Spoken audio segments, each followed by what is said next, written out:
नमस्ते सभी को। मैं दीपिका जैन। आज हम सभी कक्षा 9वीं के पाठ 6 के प्रश्नोत्तर हल करेंगे। यहाँ पर पहला प्रश्न दिया है, एक पदेन उत्तरम लिखत। एक पद में एक शब्द में उत्तर लिखिए। पहला प्रश्न है, कह तंद्रालु भवती। कह यानी कौन, तंद्रालु यानी आलसी, भवती यानी होता है। कौन आलसी होता है? तो यहाँ पर उत्तर है इसका बालह यानी बालक। बाल यानी बालक। बालक जो है वो आलसी होता है। प्रश्न नंबर दूसरा है, बालक कह। बालक जो है कुत्र यानी कहाँ, वर वर्जंतम यानी घूमते हुए, मधुकरम यानी भंवरे को, अपश्यत देखा। बालक ने कहाँ घूमते हुए भंवरे को देखा? तो पुष्पोद्यानम यानी फूलों के बगीचे में। फूलों के बगीचे में उस बच्चे ने घूमते हुए भंवरे को देखा। तीसरा है, के यानी कौन, मधु यानी शहद को, संग्रह यानी इकट्ठा करने में, व्यग्र यानी व्यस्त, अभवन अभवन यानी हुए थे। कौन शहद को इकट्ठा करने में लगे हुए थे?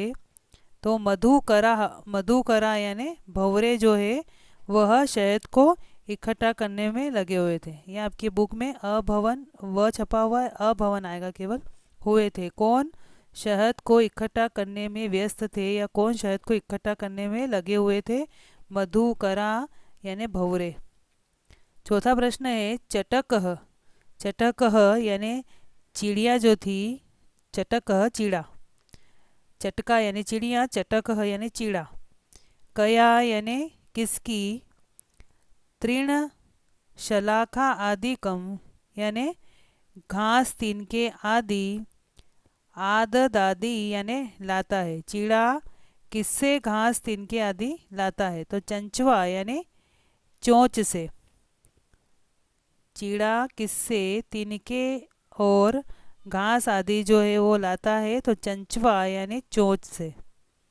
प्रश्न नंबर पांचवा है, चटकह यानी चीड़ा जो है, कस्य यानी किसकी, शाखायाम यानी शाखा में, नीडम यानी घोंसले, रचियत यानी बनाता है।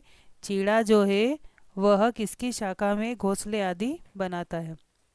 तो वट द्रुमस्य। वट यानी बरगद के, द्रुमस्य यानी पेड़ के। वट द्रुमस्य बरगद का जो पेड़ है उसकी शाखा जो रहती है उसमें वह चीड़ा जो है घोंसले बनाता है। इसके बाद प्रश्न नंबर छठा है। यहाँ पर प्रश्न नंबर 6 दिया हुआ है, बालकः कीदृशं श्वानं पश्यति। बालक जो है किस प्रकार के श्वानम यानी कुत्ते को, पश्यति यानी देखता है। बालक कैसे कुत्ते को देखता है? तो पलायमानम। पलायमानम यानी भागते हुए कुत्ते को देखता है। पलायमानम भागते हुए कुत्ते को वह देखता है। इसके बाद प्रश्न नंबर 7वां है, श्वानः यानी कुत्ता, की दृश्य दिवसे किस प्रकार के दिन में, पर्यटसी घूमता है। कुत्ता जो है कैसे दिन में घूमता है? तो निदाग दिवसे। निदाग दिवसे यानी गर्मी के दिनों में वह कुत्ता जो है घूमता है। इसके बाद प्रश्न नंबर दूसरा है, अधोलिखितानाम या नीचे लिखे गए प्रश्नानाम प्रश्नों के उत्तरानि उत्तरों को संस्कृत भाषा या संस्कृत भाषा में लिखत लिखिए। पहला प्रश्न है, बालह यानी बालक, कदा यानी कब, कीड़ितुम खेलने के लिए, अगच्छत यानी चला गया। बालक जो है कब खेलने के लिए चला गया? तो यहाँ पर कदा जो है इसको हटा देंगे। कदा की जगह पर लिखना है पाठशाला गमन वेलायाम। पाठशाला यानी स्कूल, गमन यानी जाने के, वेलायाम यानी समय में। स्कूल जाने के समय में वह खेलने के लिए चला गया। तो यहाँ पर हो जाएगा उत्तर पूरा, बालः पाठशाला गमन वेलायाम कीड़ितुम अगच्छत। बालक पाठशाला जाने के समय में खेलने के लिए चला गया। प्रश्न नंबर दूसरा है, बालस्य मित्राणि। बालक के जो दोस्त हैं, किमर्थम किस लिए, त्वरमाणा यानी जल्दबाजी में, अभवन यानी हुए। बालक के जो दोस्त थे वो किस लिए जल्दबाजी कर रहे थे, किस चीज़ के लिए जल्दबाजी कर रहे थे। तो यहाँ पर किम अर्थम हट जाएगा। किम अर्थम की जगह पर आपको लिखना है विद्यालय गमनाय, स्कूल जाने के लिए। विद्यालय यानी स्कूल, गमना यानी जाने के लिए, स्कूल जाने के लिए वो जल्दी कर रहे थे। तो उत्तर होगा बालस्य मित्राणि विद्यालय गमनाय त्वरमाना अभवन। बालक के मित्र जो हैं विद्यालय जाने के लिए जल्दी में थे। इसके बाद तीसरा प्रश्न है मधुकर यानी भौरा जो है बालकस्य बालक के आह्वानम यानी बुलावे को केन कारणेन किस कारण से तिरस्कृतवान। तिरस्कृतवान यानी वह मना कर देता है। तो भौरा जो है बालक के बुलावे को किस कारण से मना कर देता है। तो यहाँ पर मधुकर आपको ऐसा कैसा लिखना है, मधुकर यानी भौरा जो है वह, इसके मधुकर के बाद में आ जाएगा मधु संग्रह व्यग्र आसित। मधु यानी शहद को, संग्रह यानी इकट्ठा करने में, व्यग्र यानी व्यस्त, आसित यानी था। मधुकर यानी भौरा जो है वह शहद को इकट्ठा करने में व्यस्त था। अतः इसलिए सह यानी वह बालकस्य, यहाँ से उत्तर वापस आ जाएगा।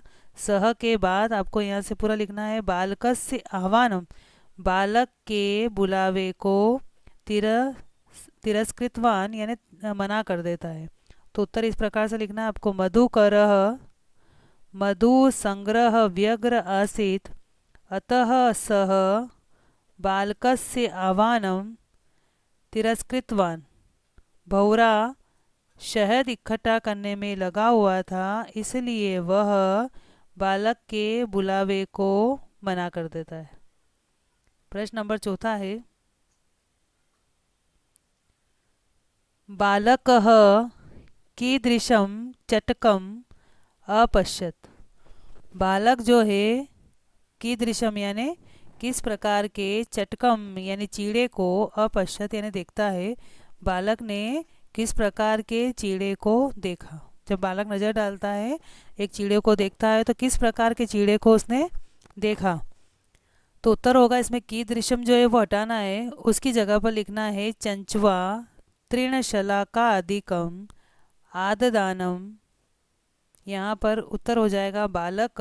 बालक जो है चंचवा यानी चोच में, तृण शलाका यानी तिनके घास आदि को, अधिकम यानी आदि को, आददानम यानी ले जाते हुए, चटकम यानी चीड़े को, अपश्यतन देखा।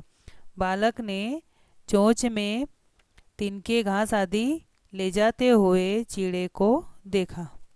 तो इस प्रकार से संस्कृत में उत्तर लिखना है बालक चंचवा तृणशलाका आदिकम आददानम चटकम अपश्यत। भौरा जो है यहाँ, बालक जो है यहाँ पर इस प्रकार के चीड़े को देखता है। बालक ने चोंच से घास तिनके आदि ले जाते हुए चीड़े को देखा। इसके बाद प्रश्न नंबर 5वां है बालक चटकाय। बालक जो है चीड़े के लिए, क्रीडनार्थम खेलने के लिए, कीदृशम किस प्रकार का, लोभम यानी लोभ, दत्तवान यानी देता है। बालक चीड़े को कहता है कि मेरे साथ में खेलो, तो वो क्या लोभ देता है वो चीड़े को। तो यहाँ पर कीदृशम हट जाएगा, किस प्रकार का लोभ देता है, कीदृशम हटाना है। इसकी जगह लिखना है स्वादुनी यानी स्वादिष्ट, भक्ष्य कवलानी यानी खाने के लिए, कवलानी यानी ग्रास को, यानी स्वादिष्ट खाने के लिए उसको वो ग्रास देगा, इस प्रकार का उसको लोभ देता है। तो उत्तर आपको ऐसे लिखना है बालक चटकाय क्रीडनार्थम स्वादुनी भक्ष्य कवलानी लोभम दत्तवान।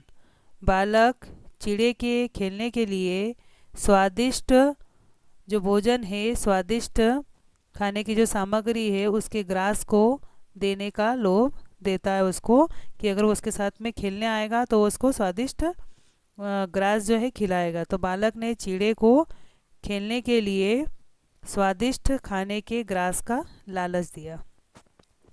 इसके बाद 5वां प्रश्न है खिन्न बालक। खिन्न यानी दुखी बालक, श्वान यानी कुत्ते को, किम यानी क्या, अकथियत यानी कहता है। दुखी बालक जो है वह, दुखी बालक ने कुत्ते को क्या कहा, दुखी होकर के बालक ने कुत्ते से क्या कहा। तो इसका उत्तर है दुखी बालक कुत्ते से उसने क्या कहा, तो खिन्नः बालक, दुखी बालक ने श्वानम अकथयत, कुत्ते से कहा। दुखी बालक ने कुत्ते से कहा, रे मनुष्याणाम मित्र, कि अरे मनुष्यों के मित्र, किम यानी किस लिए, प्रेटसी घूमते हो, अस्मिन यानी इस, निधाग दिवसे गर्मी के दिनों में। वह उससे कहता है कि इन गर्मी के दिनों में, इस गर्मी के दिनों में किस लिए घूम रहे हो। इदम यानी इस, प्रच्छाय शीतलम, प्रच्छाय यानी छायादार, शीतलम यानी बिल्कुल ठंडे, तरु यानी पेड़ के, मूलम यानी पेड़ का जो तना रहता है उसके नीचे, आश्रय स्व आश्रय ले लो यानी आराम कर लो।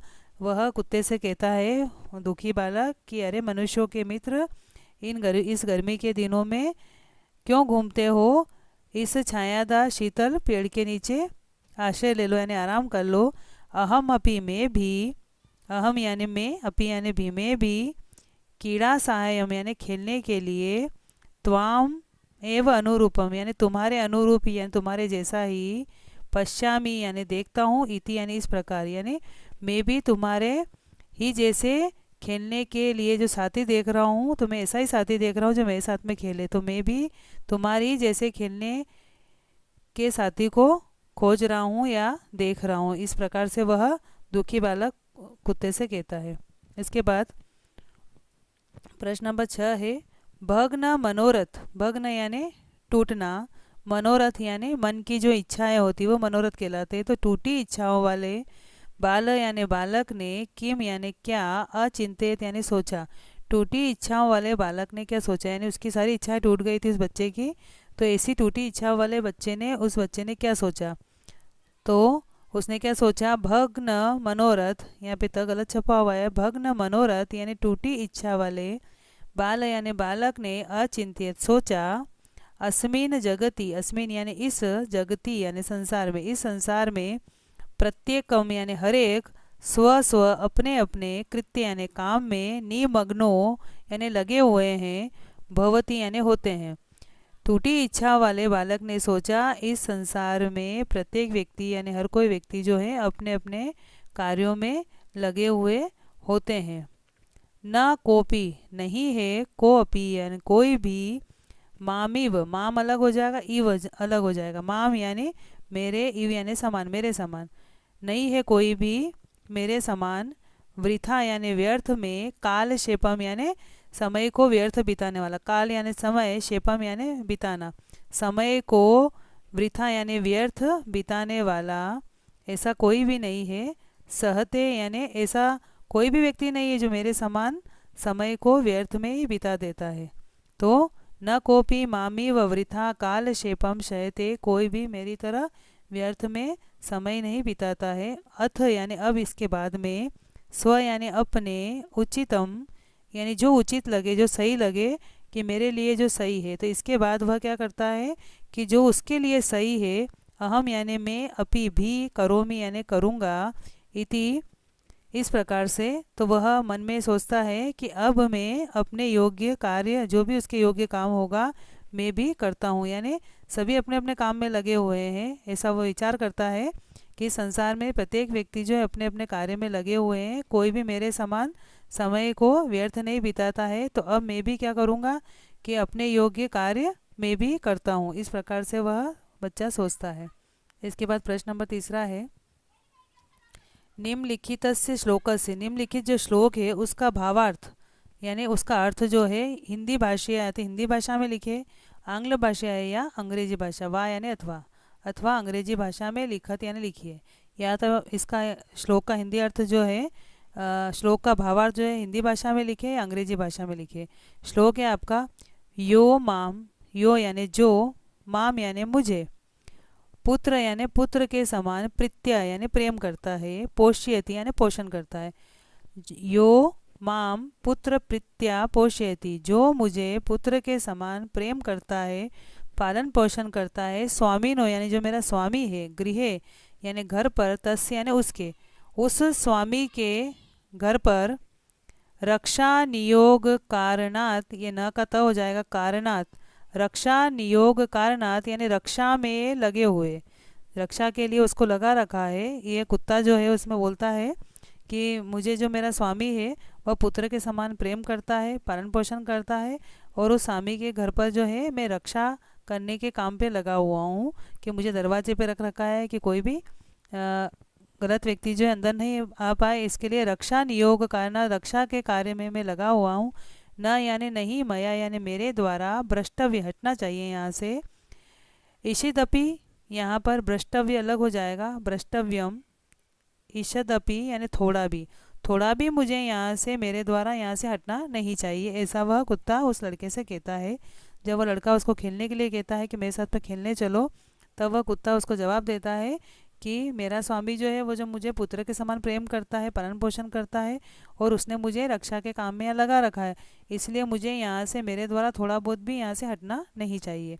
इसका हिंदी अर्थ है, जो मुझे पुत्रवत प्रेम से पालता है, उस स्वामी के घर पर रक्षा के कार्य में लगे होने से मेरे द्वारा थोड़ा सा भी हटना नहीं चाहिए। अर्थात इस श्लोक में कुत्ते के माध्यम से कर्तव्य पालन की भावना की अभिव्यक्ति की गई है। जिस प्रकार एक कुत्ता कर्तव्य का पालन करते हुए अपने स्वामी के प्रति वफादारी दिखाता है, उसी प्रकार से प्रत्येक मनुष्य को अपने अपने कर्तव्यों का पालन पूर्ण निष्ठा के साथ करना चाहिए। यानी जिस व्यक्ति को जो भी काम मिला हो उसको केवल अपने काम को ईमानदारी से करना चाहिए, समय को व्यर्थ नहीं बिताना चाहिए।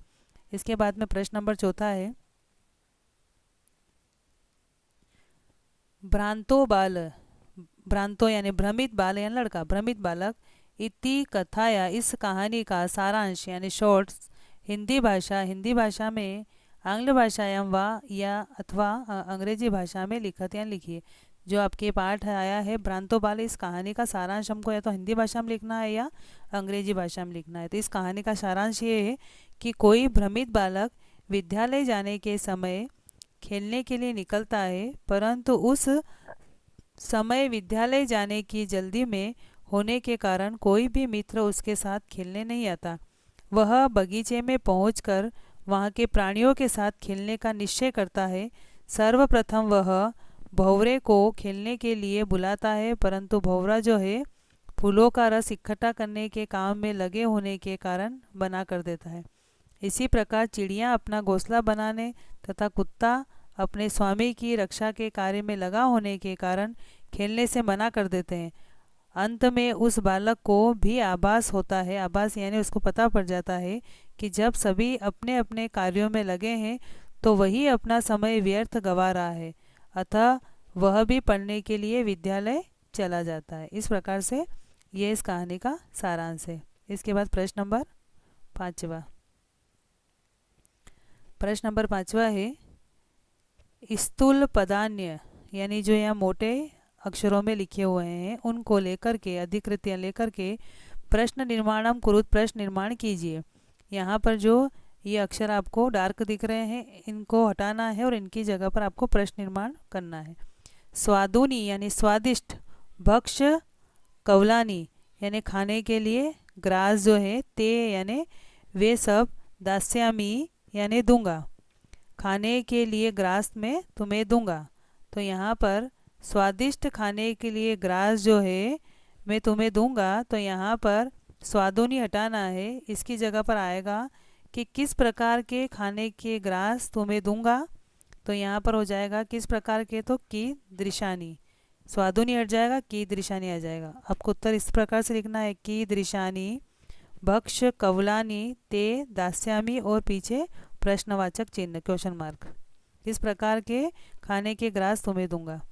दूसरा है चटक यानी चीड़ा जो है, स्वकर्मणि अपने काम में, व्यग्र यानी व्यस्त, आसित यानी था, चीड़ा अपने काम में व्यस्त था। तो अब यहाँ प्रश्न निर्माण करना है कि चीड़ा किस में व्यस्त था, तो किसको कहेंगे, कस्मिन, किस में व्यस्त था। तो स्वकर्मणि हट जाएगा, उत्तर बनेगा चटक कस्मिन व्यग्र आसित और प्रश्नवाचक चिन्ह, क्योंकि ये प्रश्न निर्माण करना है इसलिए प्रश्नवाचक चिन्ह लगाना पड़ेगा पीछे। तीसरा है कुक्कुर, कुत्ता जो है, मानुषाणाम यानी मनुष्यों का, मित्रम अस्ति मित्र है, कुत्ता मनुष्यों का मित्र है। तो प्रश्न बनेगा कुक्कुर केशाम मित्रम अस्ति, कुत्ता जो है किसका मित्र है। चौथा प्रश्न है सह यानी वह, महतिम यानी बहुत ज़्यादा, वेदुषिम यानी विद्वता को, लब्धवान यानी प्राप्त किया, उसने बहुत ज़्यादा यानी बहुत विद्वता को प्राप्त किया। तो प्रश्न बनेगा उसने किस प्रकार की विद्वता को प्राप्त किया। तो किस प्रकार को कहेंगे, कीदृशिम। तो यहाँ हो जाएगा सह कीदृशिम वेदुषिम लब्धवान, उसने किस प्रकार की विद्वता को प्राप्त किया, और बाद में क्वेश्चन मार्क। पांचवा है रक्षा नियोग कारणात, रक्षा के काम में लगे होने से, मया यानी मेरे द्वारा, न यानी नहीं, भ्रष्टव्यम इति हटना चाहिए इस प्रकार से। तो प्रश्न बनेगा कि किस से मुझे नहीं हटना चाहिए। तो यहाँ हो जाएगा कस्मात, कस्मात मया न भ्रष्टव्यम इति, किससे मुझे नहीं हटना चाहिए। इसके बाद प्रश्न नंबर 6 है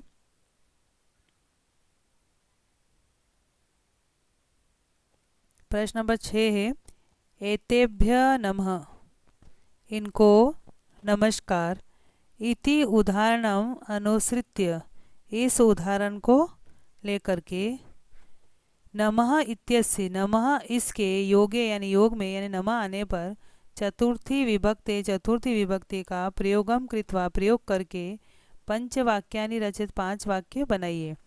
इनको नमस्कार, इस उदाहरण को लेकर के, नमः जहाँ पर भी आता है तो नमः आने पर, योग्य मतलब जहाँ पर भी नमः शब्द आ जाएगा, ये आने पर हमेशा चतुर्थी विभक्ति का प्रयोग किया जाता है। तो आप भी यहाँ पर नमः का प्रयोग करके 5 वाक्य यहाँ पर बनाने हैं। तो जैसे हमने यहाँ पे सब जगह नमः नमः नमः लिखा हुआ है, तो आपको इसके आगे, नमः के आगे जो भी शब्द लिखेंगे उसमें चतुर्थी विभक्ति लगानी। जैसे हम बोलते हैं गुरु, तो गुरु की चतुर्थी विभक्ति होती है गुरवे, गुरवे, इसका मतलब होता है गुरु के लिए नमस्कार। रामाय, राम की विभक्ति होती है रामाय, चौथी, राम की रामाय, गुरु की गुरुवे, रामाय नमः। क्योंकि राम जो है अकारांत शब्द है और गुरु उकारांत है, क्योंकि गुरु की आखिरी मात्रा ऊ होती है, गुरु भानु ये ऊ की मात्रा वाला होता है, इसलिए गुरु की चौथी विभक्ति होती है गुरुवे, और राम की होती है रामाय। गणेश भी अकारांत है इसलिए गणेशाय, गणेशाय नमः। कृष्ण भी अकारांत है इसलिए कृष्णाय नमः। शिव भी अकारांत है इसलिए शिवाय नमः। ये सब नाम एक जैसे हैं, रामाय नमः, गणेशाय नमः, कृष्णाय नमः, शिवाय नमः। तो इस प्रकार से नमः के योग में चौथी विभक्ति का प्रयोग हुआ है। प्रश्न नंबर 7वां है क स्तंभे, जो क स्तंभ दिया है, समस्त पदानि, क स्तंभ के जितने भी पद हैं उनके, ख स्तंभे च, और ख स्तंभ के, तेषां विग्रह दत्तानि, उनके विग्रह दिए हुए हैं। यानी क स्तंभ के जितने भी पद हैं उनके विग्रह ख स्तंभ में दिए हुए हैं, विग्रह कर रखा है समास का। तानी यथा समक्षम, उनके यथा समक्षम यानी उनके सही के सामने सही लिखत यानी लिखिए। पहला है जैसे दृष्टि पथम, दृष्टि यानी नज़र, पथम यानी उस पर नज़र पड़ना। तो यहाँ पर आपको इसके सामने सही लिखना है। तो दृष्टि पथम का विग्रह हुआ दृष्टे पंथा, दृष्टे पंथा, दृष्टि प्रथम का विग्रह हुआ। इसके बाद में दूसरा दिया है पुस्तक दासा, पुस्तक के दास, पुस्तक दासा, इसका विग्रह हुआ पुस्तकानाम दासा, पुस्तक के दास। तीसरा है विद्या व्यसनी, विद्या व्यसनी यानी जो विद्या जिनको बहुत अच्छी लगती है, विद्या को पढ़ते हैं, तो विद्या या व्यसनी यानी विद्या के व्यसनी। इसके बाद चौथा है पुष्पोद्यानम यानी फूलों का बगीचा, पुष्पोद्यानम का विग्रह हुआ पुष्पाणाम उद्यानम, फूलों का बगीचा। इस प्रकार से यहाँ पर इसका विग्रह बताया। आगे इसमें एक और दिया है अभाग पे, अधोलिखितेषु, नीचे लिखे गए पद युग्मेषु, जो पद दिए गए हैं उनके युग्म में, एकम विशेष पदम, एक जो है वो विशेष पद है, अपरम च, अपर यानी दूसरा, च यानी और, दूसरा जो है वो विशेषण पद है। अब ये विशेष और विशेषण क्या होता है, तो जिन शब्दों के द्वारा हम किसी की विशेषता बताते हैं वो तो होता है विशेषण, और जिसकी विशेषता बताते हैं वो होता है विशेष। जिन शब्दों के द्वारा हम किसी की विशेषता बताते हैं वो तो होता है विशेषण, और जिसकी विशेषता बताते हैं वो होता है विशेष। जैसे हम कहेंगे कि काला घोड़ा, तो घोड़ा जो है वो विशेष्य है और काला जो है वो विशेषण है, क्योंकि हमने काले शब्द के द्वारा किसी की विशेषता बताई है। और किसकी विशेषता बताई? घोड़े की, इसलिए घोड़ा क्या है? विशेष है। अगर हम कहें सफ़ेद साड़ी, तो साड़ी विशेष्य है और सफ़ेद जो है वो विशेषण है। क्यों है विशेषण? क्योंकि सफ़ेद से हम किसी की विशेषता बता रहे हैं, और किसकी विशेषता बताई? साड़ी की, इसलिए साड़ी क्या है? विशेष्य है। जो भी हम, जैसे हम बोलते हैं बड़ा कमरा, तो कमरे की विशेषता है कि वो बड़ा है, तो इसलिए हमने बड़ा शब्द के द्वारा विशेषता बताई किसी की, तो वो तो बड़ा हो गया विशेषण। और किसकी विशेषता बताई हमने? कमरे की, इसलिए कमरा क्या हो गया? विशेष हो गया। तो यहाँ पर जो है विशेष भी दिए हुए हैं और विशेषण भी दिए हुए हैं, तो आपको क्या करना है यहाँ पर? विशेषण पदम विशेष्य पदम च, विशेषण पद को और विशेष्य पद को पृथक पृथक अलग अलग करके चित्वा ढूंढ करके लिखत या लिखना है। अब यहाँ जो शब्द है इनमें एक विशेषण है, एक विशेष है, तो दोनों में से आपको ढूंढ करके लिखना है विशेषण कौन सा है, विशेष्य कौन सा है। तो बहुत आसान है। खिन्न यानी दुखी, बाल यानी बच्चा, दुखी बालक या दुखी बच्चा। तो यहाँ पर ये बाल जो है ये है विशेष। क्यों है? क्योंकि ये यहाँ पर खिन्न शब्द इसकी विशेषता बता रहा है कि बालक तो बहुत सारे दुनिया में, लेकिन यह बालक कैसा है? जो दुखी है, उसकी विशेषता इस बालक की। जैसे बहुत सारे बच्चे एक साथ बैठे हुए हैं और कोई हमसे कहेगा कि उस बालक से जाके मिलो, तो हम पूछें किस बालक से? कि वो जो दुखी बैठा है उस बालक से, तो उसकी विशेषता बताई गई है। तो यहाँ पर ये बालक कैसा है? दुखी है, तो खिन्न क्या हो गया? विशेषण हो गया, क्योंकि ये इस बालक की विशेषता को बता रहा है। और किसकी विशेषता बताई? बालक की, इसलिए बाल क्या हो गया? विशेष हो गया। दूसरा है पलायमानम, भागता हुआ, श्वानम यानी कुत्ता, भागते हुए कुत्ते को देखता है, तो ये पलायमानम यानी भागता हुआ, श्वानम यानी कुत्ता है। तो ये कुत्ते की विशेषता है कि वो कैसा है? कुत्ता बैठा हुआ नहीं है या भूखने वाला नहीं है, कैसा कुत्ता है? भाग रहा है, तो यह इसकी विशेषता होगी, इसलिए पलायमानम क्या है? विशेषण है। और ये किसकी विशेषता बता रहा? कौन है भागता हुआ? कुत्ते की विशेषता बता रहा है, इसलिए श्वानम। श्वानम जो है वह विशेष्य है। प्रीत यानी प्रसन्न, बालक यानी बालक बच्चा जो है वो प्रसन्न है, तो यहाँ पर ये प्रीत किसकी विशेषता बता रहा है? बालक की, इसलिए प्रीत क्या हुआ? विशेषण। और किसकी विशेषता बताई? बालक की, इसलिए बालक क्या हुआ? विशेष्य। स्वादुनी यानी स्वादिष्ट, भक्ष कवलानी यानी खाने के लिए ग्रास, तो खाने के लिए ग्रास जो है वो सी बार अच्छा खाना नहीं बनता है, तो जो हम ग्रास मुंह में लेते हैं वो बेकार भी बन सकता है, पर ये ग्रास कैसा है? स्वादिष्ट है। यानी इस खाने के लिए जो ग्रास आया इसकी विशेषता क्या है? कि वो स्वादिष्ट है, इसलिए स्वादिष्ट जो है स्वादुनी क्या हुआ? विशेषण। और ये स्वादिष्ट किसकी विशेषता बता रहा है? खाने के लिए जो ग्रास आया उसकी, तो भक्ष कवलानी क्या है? विशेष्य है। त्वर माना यानी जल्दीबाजी में, जल्दबाजी में, वयस्य यानी दोस्त, जो दोस्त थे वो जल्दबाजी में थे, तो यहाँ पर दोस्त जो है बहुत सारे, लेकिन कौन से दोस्त थे? इसकी यहाँ विशेषता क्या बताई? कि वो जल्दबाजी में जाने वाले जो दोस्त हैं वो, तो त्वर माना विशेषण है। और ये जल्दी में कौन जा रहा है? किसकी विशेषता बता रहे हैं? वयस्य यानी दोस्तों की, तो वयस्य यानी दोस्त। तो इस प्रकार से यहाँ पर विशेषण और विशेष्य को पृथक पृथक करना है। इसके बाद आपके ये पाठ के प्रश्न उत्तर पूरे हो चुके हैं, और पाठ के आखिरी में परियोजना कार्यम दिया है, प्रोजेक्ट कार्य दिया है, तो ये भी बहुत आसान प्रोजेक्ट काम है। इसमें प्रश्न आया है कि एकस्मिन स्फोरक पत्रे यानी चार्ट पेपर पर एकस्य उद्यान से, एक बगीचे का चित्रम निर्माण, एक चित्र बनाइए एक बगीचे का, संकलय चित्र बना करके संकलित करके, वा यानी अथवा पंचवाक्येषु 5 वाक्यों में तस्य वर्णनम कुरुत, उसका वर्णन कीजिए। एक चार्ट पेपर पर एक बगीचे का चित्र बनाना है अथवा संकलित करके 5 वाक्यों में उसका वर्णन करना है कि बगीचे में क्या क्या चीज़ें हैं, उन सब का वर्णन आपको करना है। तो एक चार्ट पेपर पर आपको चित्र खुद को बनाना है और फिर उसका वर्णन करना है कि बगीचे में क्या क्या चीज़ें आपने देखी है। तो उसके लिए है, पहला है कि बगीचे के में आप क्या क्या देखते हो, तो उद्यानम रमणीयम स्थानम भवति, बगीचा जो है वो रमणीय स्थान भवति यानी होता है, बगीचा जो रमणीय स्थान होता है यानी घूमने लायक स्थान होता है, बहुत अच्छा लगता है, रमणीय जिसमें हमारा मन लग जाए ऐसा स्थान होता है। दूसरा है तत्र सर्वे जना भ्रमंती, तत्र यानी वहाँ पर, सर्वे यानी सभी, जना यानी लोग, भ्रमंती यानी घूमते हैं, वहाँ पर सभी लोग घूमते हैं। तीसरा है उद्यानस्य वातावरणम, बगीचे का जो वातावरण होता है, माहौल जो होता है, मनोहरम भवति यानी मन को अच्छा लगने वाला, भवति यानी होता है। चौथा है उद्याने बालकानाम बगीचे में बालकों के क्रीड़ाएं खेलने के लिए स्थानम लभते, स्थान होता है। बगीचे में बालकों को खेलने के लिए स्थान होता है।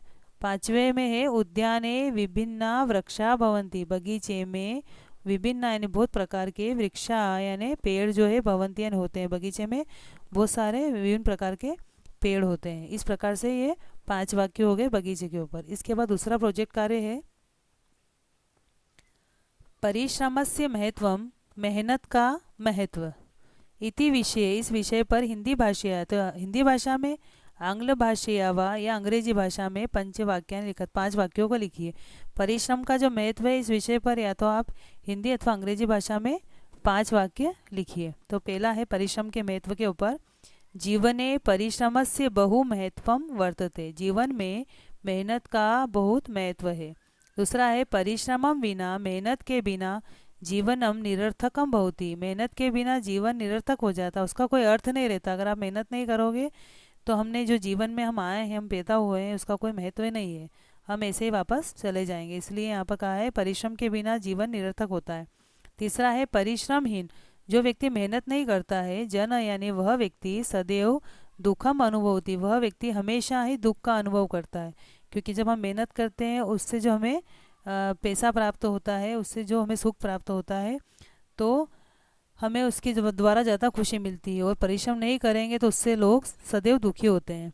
चौथा है परिश्रमेव सफलताया, मेहनत की सफलता, मेहनत जो हम करते हैं उसकी सफलता का आधार अस्ति, आधार है। मेहनत जब हम करते हैं तो मेहनत ही सफलता का आधार है। तो परिश्रमेव यानी मेहनत ही सफलताया, सफलता का आधार अस्ति, आधार है। मेहनत, जितनी व्यक्ति मेहनत करता है वो उतना ही सफल होता है। तो उस सफलता का आधार कौन है? मेहनत है। पांचवा है जगती सर्वे, संसार में सभी जना यानी लोग परिश्रमम एव कुर्वन्ति, पर मेहनत ही करते हैं। जगत में, संसार में सभी लोग मेहनत ही करते हैं, मेहनत के द्वारा ही हम हर चीज़ को पा सकते हैं। इस प्रकार से यहाँ पे परियोजना का कार्य दिया है।